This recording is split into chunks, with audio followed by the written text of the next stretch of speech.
ఈరోజు ఇక్కడ రామకుప్పం మండలంలో ఉన్న వల్లి దేవసేన సమేత సుబ్రహ్మణ్యేశ్వర స్వామివారి దేవస్థానానికి సంబంధించి 3.49 కోట్ల రూపాయలు అభివృద్ధి కోసం నిధులు కేటాయించారు చంద్రబాబు నాయుడు గారు.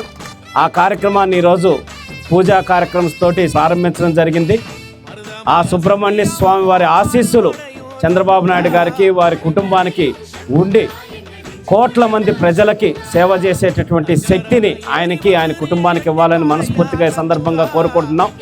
తిరుమల తిరుపతి దేవస్థానం తరఫున కూడా 145 గుళ్ళకి మనకి చంద్రబాబు నాయుడు గారు గ్రామ స్థాయిలో ఉండేటటువంటి చిన్న గుళ్ళకన్నిటి కూడా అప్రూవల్ ఇచ్చారు. దానికి కూడా ముఖ్యమంత్రి గారికి మనస్ఫూర్తిగా ధన్యవాదాలు తెలియజేస్తూ చంద్రబాబు నాయుడు గారికి మరొక్కసారి ఇక్కడ సుబ్రహ్మణ్య స్వామి గుడిని అద్భుతంగా 3.5 కోట్ల రూపాయలతో అభివృద్ధి చేసేదానికి ఇచ్చినందుకు రామకుప్పం మండల తెలుగుదేశం పార్టీ తరఫున, జనసేన పార్టీ తరఫున, బీజేపీ తరఫున ఇక్కడ ఉన్నటువంటి భక్తాదులందరి తరఫున కూడా మనస్ఫూర్తిగా ధన్యవాదాలు తెలియజేసుకుంటూ సెలవు తీసుకుంటున్నాం. హరోహర హరోహర హరోహర.